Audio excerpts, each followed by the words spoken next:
Hey everyone, welcome to another video. Today I have Jay and Rahul with me, and I know a lot of people are struggling right now to find internships, to find job opportunities, and I thought it'll be really cool uh, to bring on some people who have gotten internships for this summer and who have, like Jay here, has interned before as well. So let's hear from these guys. Rahul, do you want to introduce yourself? Yeah, so hey guys, I'm Rahul and I'm from Hyderabad, India. I did my bachelor's in civil engineering from Hyderabad itself, and after that, I worked for 6 months at a prop tech startup, and after that, I decided to pursue masters in construction management and at the University of Illinois Urbana-Champaign. So I'll be interning at the Allen Group, which is in Bay Area. Yeah, that's a bit about myself. Sweet. Jay, you want to go? Yeah. Hi everyone. I'm Jay. I'm from Gujarat in India, and I shifted to US for my masters in 2018, and then in 2020 I shifted to my PhD program. In my masters, I interned at Philips Research Labs, and also in my second year of PhD, I interned at Amazon Research Labs. And for this summer, I'll be interning at Dolby Research Laboratories. Sweet. If you're watching our videos for the first time or my videos for the first time, I'm Parth.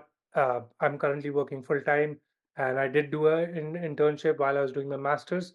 But since then, since graduating in 2019, I've worked in two companies right now, and I'm based out of Tucson, Arizona.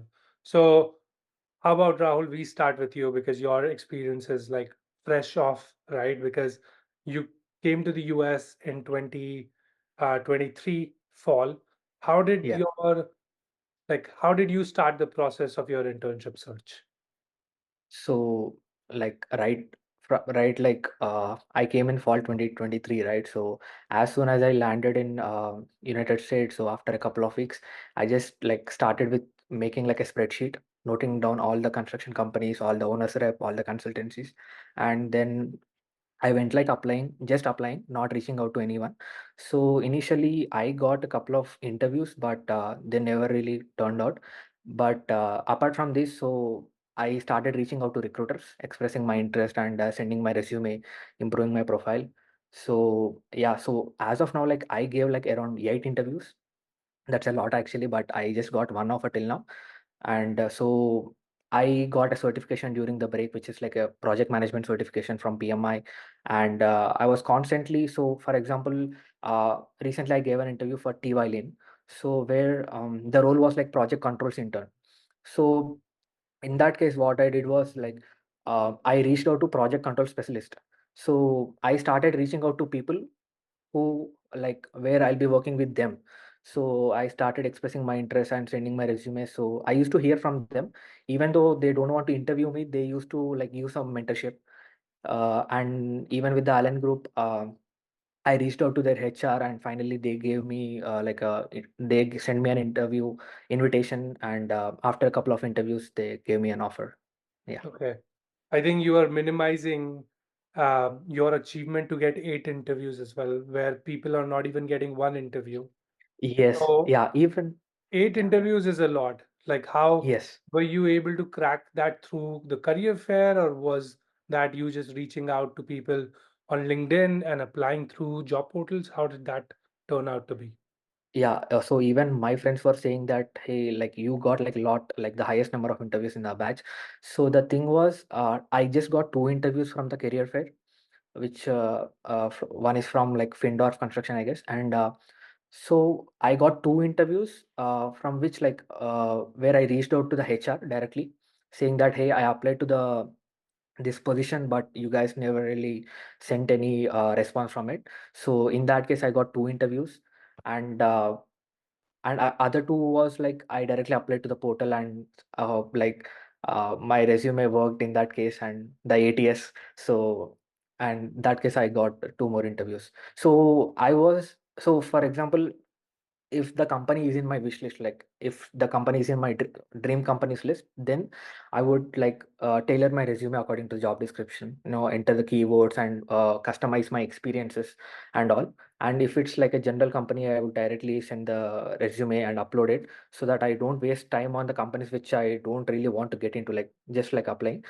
So yeah, that was the case. And this like So I always kept on improving my skill set. So like Primavera P6, and so my skill set was so a bit of data analytics as well. So as the construction is more focusing on data these days, like using Power BI, extracting data from Primavera P6, you must be knowing about this, right?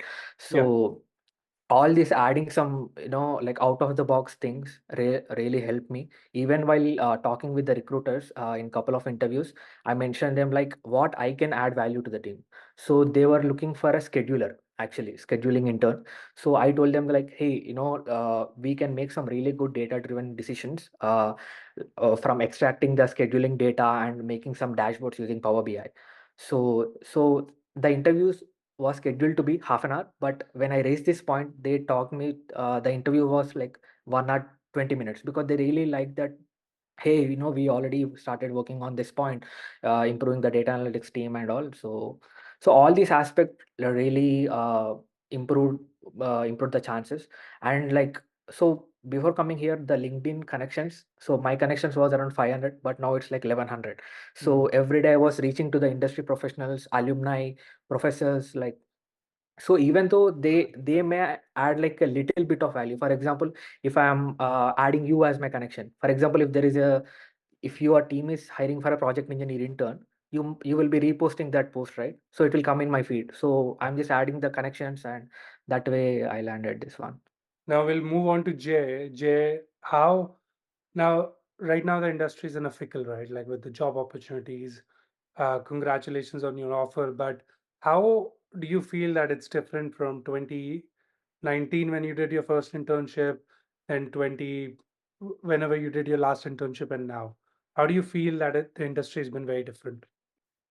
Yeah, definitely. And so in 2019, I have seen it was much more easier to get an opening in the first place, and also the interview process was much more chilled out.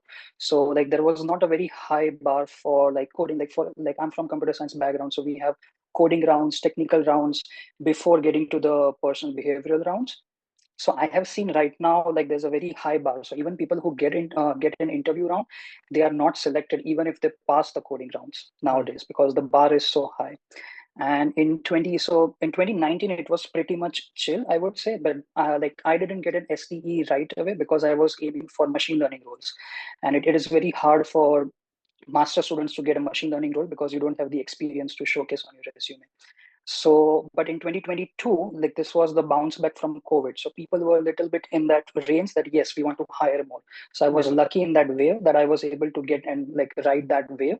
But nowadays, like in 2023, also I saw, and this year also, in general, the openings are very less because the companies are being much more conservative about posting their openings and itself considering for any kind of rounds. So it's not actually the candidate's fault. In general, the pool of openings in general for internships or full times is very less.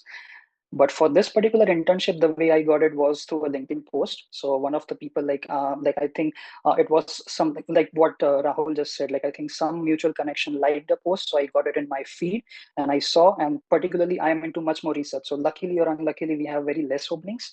So there are not a lot of openings that I can apply to. So I saw the description and perfectly fit. I applied, and I think almost around 3 or 4 weeks later, the recruiter reached out that, hey, you applied for this opening and we want to move forward with it. This is the interview schedule and blah, blah, blah. So I think that particular thing really helped. And surprisingly, when I went to the interview, the hiring manager said like he already knew me from one of my LinkedIn posts. Right. So that actually helped. That I think because what I learned later on, because now I talk to that recruiter on Slack channels, is like normally whenever there is an opening, at least this is true for technical companies. So whenever there is an opening, they send this potential candidate to the hiring manager, and the hiring manager says that yes, I am interested in this particular candidate, let's move forward. So I think that helped me. Maybe somehow he was able to verify that yes, I know this person, he might be good fit for this opening that I'm looking for. So that kind of indirectly or directly helped me in this case. That is awesome. I think people also underestimate the amount of like the power of touch points. When I say touch points is Rahul making connections with people on LinkedIn, and maybe he's posting stuff, and somebody randomly from, let's say, any of the companies is looking at his post. then if his CV will come through, they will remember that, oh, I have seen this person's post. He's really active on LinkedIn. He's doing this. Even sharing that he got the project management certificate, right? Same thing with Jay. If you guys don't know, Jay has a podcast where he interviews a lot of people in computer science who are doing research and who are very relevant folks in the industry. I'm going to leave that link in description. I think it's going to help you. But that becomes a touch point, right? Him being active on whatever platforms computer science people use. I'm not a CS grad, so I can't help. Like GitHub would be one, or other portals. Maybe Jay can uh, let us know. Um, that always counts. That always helps. You just never know who's watching you, um, even if you're doing a post on LinkedIn. Do you guys agree with that? What do you feel about that? Yeah, I mean, and one thing that I noticed it only for the search for internship this time is like the power of LinkedIn. Like previously, I mostly used LinkedIn as a social media channel because I never really was actively looking for an internship. And this time, what I did, and I also recommend to a lot of my computer science juniors nowadays, is something that I did with my lab mates. So what I did was few of them were looking internships for them last year, and Mhm. what they did was over the times they built up connections, right? And they now get suggestions for any postings for full time or internships, and they used to send me. So I literally have chats with at least 3 PhD students in my labs where we have tons and tons of sharings, because what happened was he had a different circle of LinkedIn connections, and whenever he used to see any openings, he would send me. So Right, like typically what happened was like this was a Chinese guy, and he had lots and lots of Chinese connections from his country and when he moved over here. And normally people in, like, at least the Chinese people that I know, they don't have many connections on right, LinkedIn. So if there is a senior person hiring in Google, he gets a lot of less traction. So like whenever he used to send me, those posts had like maybe 10 likes or something, but they were perfectly aligning with my interests. So right. over the time, what LinkedIn happened was whenever I used to click on that post and interact with it, maybe like it or maybe share it, LinkedIn was understanding that, okay, I am interested in these kind of posts. So 3 or 4 months later, it was just like a boom. Like I was, even after getting an internship, I was getting much, much relevant openings. And now I also do the same. Like I also pass on to people I know who are looking for internships or full time. So that is a power. Like people don't realize the power of LinkedIn. It's very useful if you are like active, just like Instagram. Like Yeah. it adapts to your choices. LinkedIn can also be used for good purpose. One question for Rahul, right? Rahul, in your batch, Yeah. I don't know what your batch looks like. How many people do you think has gotten internships already? So in my batch, like who came in the fall 2023, so around 8 to 9 people got an internship. Out of how many? How many? I don't know the exact number, but there are around like 40 people who Okay, came in the fall 23, and this is the in-person batch. I don't know about the online batch. So, right. Online is usually executive for construction management. yes, So yeah, yeah. 20 people, 20% of the people got internships in your case, right? Yes, yeah. Which is not a bad number. Jay, I don't know, how do you probably interact with a lot of master's student as well. How do you feel what the market looks like for you, those guys? It's, to be honest, it's very bad. Like, but I'm not in a very direct contact with master students because I typically just go from here to lab and on the way back. I only interact with few people from my apartments. But the scenario is really bad. Like whenever I talk to people, the worst part is like they are not even having a chance to interview to some people. Yeah, It's like if I get turned down by after interviews by 10 companies, that's still acceptable in some sense. But yeah, I think maybe less than 15% would have like secured, or maybe less than 10% people would have secured, I think, this, at least for this summer as of now. Yeah, mm, so just to add on that, so even here at UIUC, like I have a lot of friends in CES, information management, technology management. So they have like 5 to 6 years of experience, like proper experience in good tech companies, and even they are not even landing a single interview call. So even like when they ask, like when I used to ask them like, hey, you have like 6 years to 7 years of experience back in India, but the market is so bad that they're not even getting a single call and single callback from our recruiters. The market is very bad in CS. right. How do you guys feel about, like, when you go to the career fair? Jay, you probably have attended career fairs before. Somebody who's an introvert, somebody who hasn't spoken to that many recruiters in person, How did you guys face that challenge and how did you guys deal with it? I think we can start with Rahul. His career fair experience is very recent. So my first career fair was in September. So that was like coming to the United States like right after 2 weeks. So I watched your videos and so I just practiced like the elevator pitch. Like I like personalized like customized that elevator pitch like for different types of companies. For example, there are like manufacturing companies coming, and there are like general contractors. There are project management firms. So I used to customize my elevator pitch. Like draft like 5 to 6 types of resumes for each different companies. Right. And that was one thing, and the second thing was there are like career resource center here at UIUC, where they'll be conducting you a mock interview, or they'll be hosting a sessions where you will find like a good tips and tricks like how to talk to a recruiter. Or and one more thing, I took all of them. I have added all of them on LinkedIn. After talking with them, I used to ask them the business card. So some people used to give their business cards, and some folks used to say that like, "Hey, I don't have a business card. Add me on LinkedIn."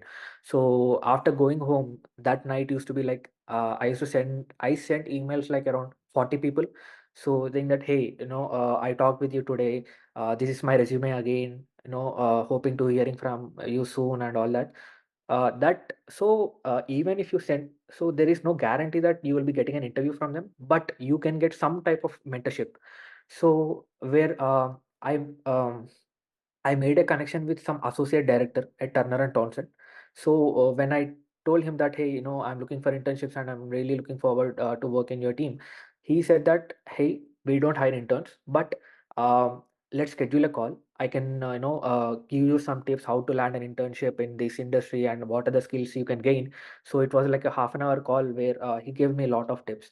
So even you may not get an interview chance in this career fairs and make in the process of making connections, but you can get some type of mentorship or some type of lead where you can find an internship, I would say.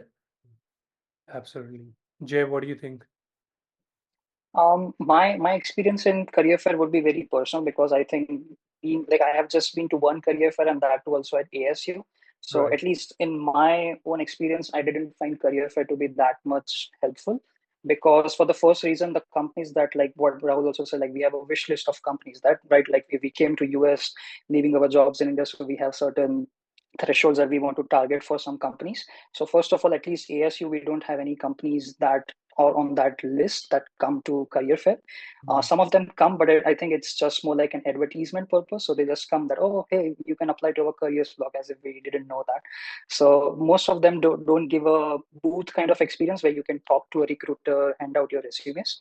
Yeah. But for the other companies I attended during my master's, and the experience, like it was actually like because you talked about like how you are being shy and how you talk to recruiters. Actually, the shyness does not come from recruiters, but actually the line that you are standing in front of, because there are so and so long lines. You just feel like, who am I in this world of candidates? So I Right. think what at least I was able to interact with only I think two companies in that day because we have like a career fair of around 4 hours with lectures and everything.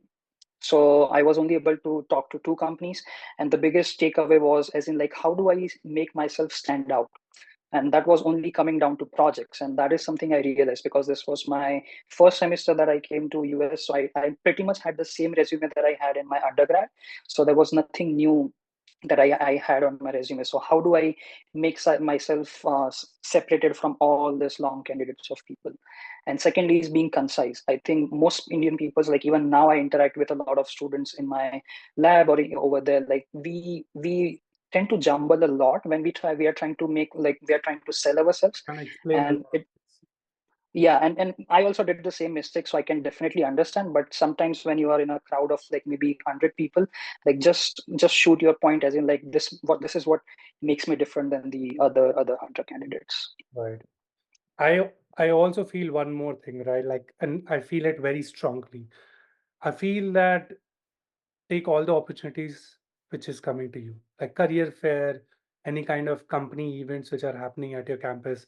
You should go to them because the more you'll talk to people, right? Like Rahul was able to crack one interview out of eight because he had those experiences with the seven other Yeah. interviews where He practiced his pitch. He practiced his pitch at career fair. He got to know what works, what doesn't work. Yeah. You make up a mind ki if I go to the career fair, it'll never work for me. Uh, that's a very negative mindset.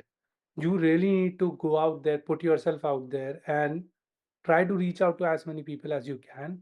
Do the calls. If somebody's saying like let's do a 15 minutes call, jump on it right away and have that conversation ongoing with them. Then only you'll be able to be successful, because again, you're practicing your pitch again and again. You know what is going to work and what is not.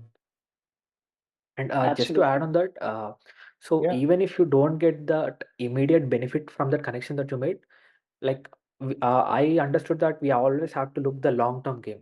Like even if you make the connection today, it might be useful after 5 years. absolutely. So, as I said before, I talked to a couple of professionals who are working like at top big companies.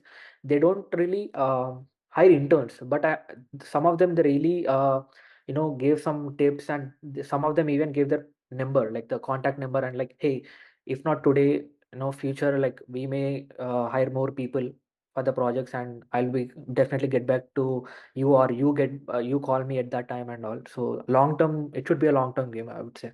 Absolutely. I think everything counts in. For your resume, do you follow a particular format right now? What are you guys following? So for me, I follow a latex template and I shifted that from, so this could be specific to me being a computer science PhD student, because normally what happens in PhD, we have lots of publications and it doesn't typically fit the one page format. So Yeah. I shifted to a format that like it's like publicly available. Maybe I can send you Yes. later on that.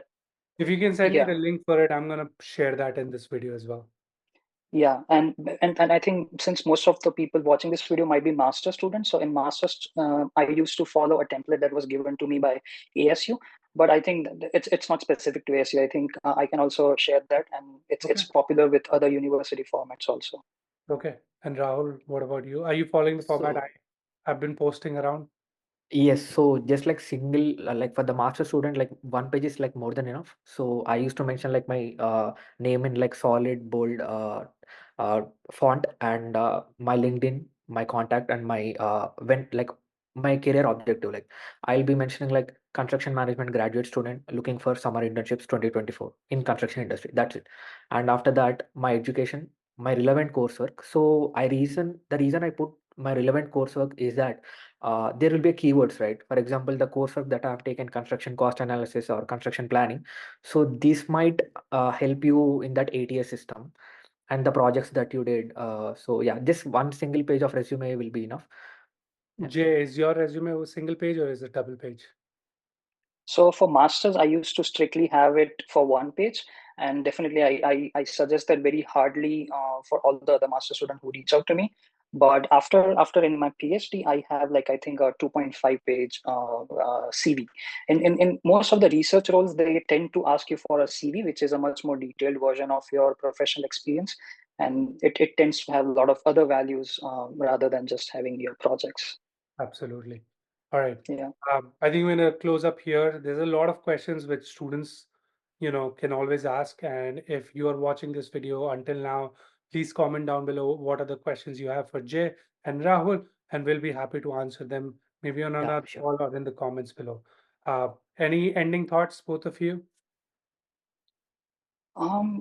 Nothing much. I think having and also one recommendation at least for computer science students is like not just limit to LinkedIn, because like in my first master's internship, I actually got it from a platform called Hacker News. Like I also tend to give out this recommendation. It's an old website, but I think some old school recruiters still hire them. So like don't be like just try to be active on internet and trying to find the right keywords to find these kind of openings. LinkedIn is not the only option. And yeah, just keep applying. That's the only way around. Rahul, any ending And thoughts? so I'll say that there is nothing much to stress about interviews. So especially for the construction management interviews, they will not be like a proper technical questions. All they want to know is like how are you like as in a person. Yes. So in my interviews, they even ask me like, what do you do in your free time? Which courses you find difficult, and what if you're unable to solve an assignment, maybe, like, all these type of behavioral questions about your past experiences. So there is like not much about stressing much about interviews, and we have to constantly get certifications or any projects, and extracurriculars also will be helpful very much during the interview.